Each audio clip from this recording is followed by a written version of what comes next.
खडकवासला या मतदारसंघाबाबत खडकवासला या मतदारसंघामध्ये उमेदवार कोण होते आणि कुणाचं पारडं जड दिसतंय, संभाव्य आमदार कोण असणारे ग्राफिक्सच्याच माध्यमातून पाहूयात। अगदी आणि खडकवासल्यामध्ये आपण बघतोय की भाजपचं पारडं जड होत आहे, कारण भीमराव तापकीर हे 2010 पासून इथं आमदार होते आणि आता पुन्हा एकदा संभाव्य आमदार म्हणून भीमराव तापकीर यांनाच खडकवासल्याच्या नागरिकांनी पसंती दिलेली आहे। राष्ट्रवादी शरद पवार गटाकडून सचिन दोडके हे निवडणुकीच्या रिंगणात होते, परंतु याच खडकवासला मतदारसंघामध्ये मनसेनं माजी आमदार रमेश वांजळे यांच्या मुलाला देखील संधी दिली होती। त्यामुळे मयुरेश वांजळे यांचं देखील इथं एक आव्हान होतं, परंतु या तिहेरी लढतीमध्ये खडकवासल्यात आपण बघतोय भीमराव तापकीर जे आहेत ते बाजी मारताना दिसतायत। गेल्या अनेक वर्षांपासून भीमराव तापकीर खडकवासल्याचं प्रतिनिधित्व करतायत आणि आता भाजप पुन्हा एकदा खडकवासला हा जो मतदारसंघ आहे तिथं आपलं प्रतिनिधित्व करेल असं सध्या तरी दिसतंय। भीमराव तापकीर हे संभाव्य आमदार आहेत। तर भाजपनं पुन्हा एकदा आपला गड राखलाय।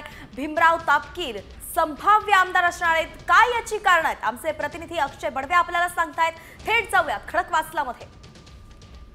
2011 मध्ये झालेल्या पोटनिवडणुकीत भाजपचे भीमराव तापकीर यांचा विजय झाला होता आणि त्यानंतर 2011 असेल, 2014 असेल, 2019 म्हणजे गेल्या 3 टर्मपासून भाजपचे भीमराव तापकीर हे विजयी होत आहेत। यंदा देखील त्यांच्या विजयात अडथळा येणार नसल्याचं चित्र आपल्याला खडकवासल्यात पाहायला मिळतंय। त्यांच्यासमोर शरद पवारांच्या राष्ट्रवादीचे सचिन दोडके तर दिवंगत आमदार रमेश वांजळे यांचे सुपुत्र मयुरेश वांजळे जे मनसेकडनं उमेदवारी मिळून त्या ठिकाणी लढतात असं दिसतंय।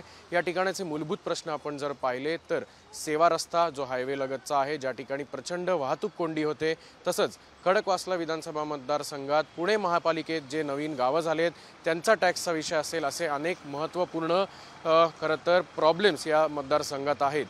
अत्यंत साधा माणूस ओळख असलेले भीमराव तापकीर हे गेल्या अनेक वर्षांपासून भाजपमध्ये आहेत।